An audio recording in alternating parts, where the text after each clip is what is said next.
Berlin Wall enters 7th year. PHALANX shields spell death for UEE Navy. Originally designed by Casa Aerospace as a weapon against the impenetrable TAVARIN phalanx shield, the Hurricane provided a unique solution. If you can't go through the shields, go around them. By the time the ship had been produced in significant numbers, Thal and the rest of his fleet had burned in the atmosphere of Elysium 4, so these warships found themselves without a war. Although it continued to serve in rotation, the Hurricane fell out of common usage and was eventually eliminated from the fleet. When Anvil Aerospace began looking into new ships in 2867, the Vanduul was slowly pressing into the Caliban system in a manner reminiscent of the pushes that precipitated the attacks on Tiber and Virgil 100 years earlier. To stem these raids, they revisited the original Casa Aerospace hull designs and began looking into updating the Hurricane for the modern age. The Hurricane was originally on a list of starter ships, of what our next starter ship would be, rather. And when it came time to revisit that concept and get the design really started, we keyed in on the turret as being this really important aspect of this ship. In this case, with the ship, I'm given a lot of preliminary information, like the rough dimensions of the ship. I knew the Hurricane needed to be about 22 meters long. I know that it's a fighter that's going to have a pilot and one gunner. I know it's going to have to accommodate 6 guns, a couple guns on the front, and it's going to have a manned turret with 4 guns on it. There are various things, and I also know it's going to need to incorporate a particular pilot entry animation, in this case the gladiator animation. I'll take all of that information, try to fit a visual design around it. In building out our ships, we've been moving towards embracing our manufacturers, embracing the assets that we've already created, and how that builds into our style and builds into our workflow. So the Gladiator and the Hurricane were, kin, and we took advantage of that to accelerate the process of building out this ship, because we can take a lot of the similar design cues for that entrance for the pilot and the turret, although they are much further apart than they are in the Gladiator, where they're bunk buddies. But with the Hurricane, we wanted to differentiate it a step further. When I take a first pass at the design, sometimes I'm taking pieces from the Hornet and pieces from the Gladiator, shoving them together, seeing if I can make a new ship out of those pieces, and I'm trying to inspire myself to think of some new shapes, new looks. So I will put together a batch of really rough either sketches or mock-ups, or I'll call it like a 3D kit bash if it's using existing pieces. I'll send that off to Paul, the art director on this particular project, and we'll take a look at it and we'll see what we like and what we don't, and we'll move forward from there.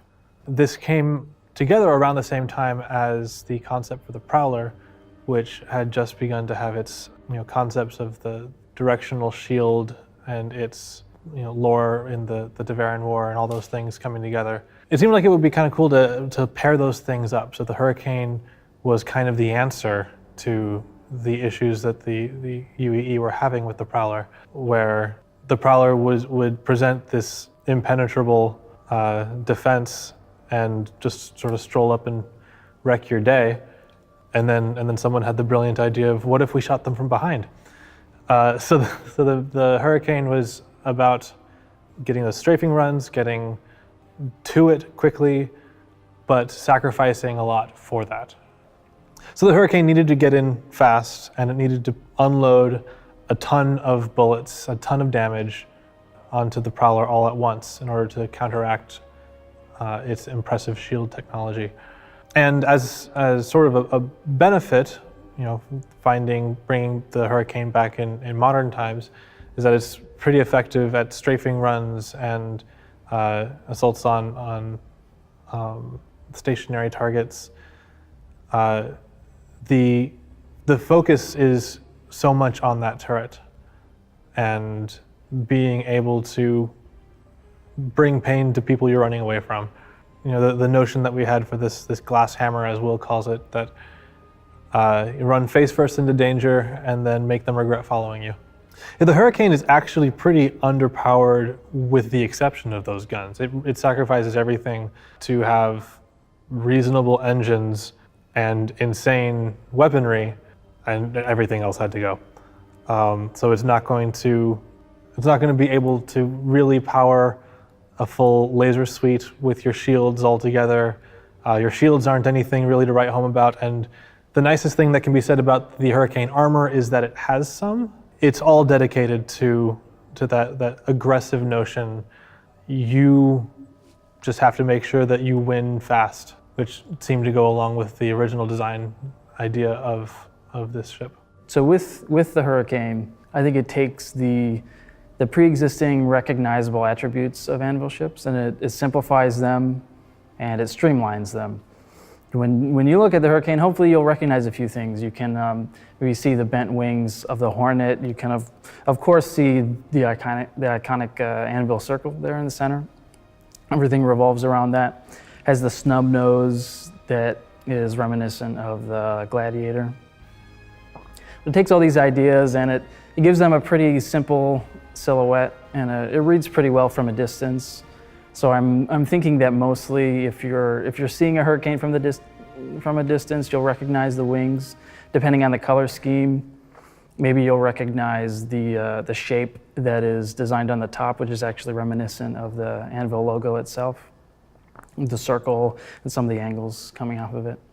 So that's what I hope you notice when you're actually looking at the ship. It definitely requires a particular kind of gunner to want to fly these things, because you are putting your life in their hands. And to an extent, the pilot as well.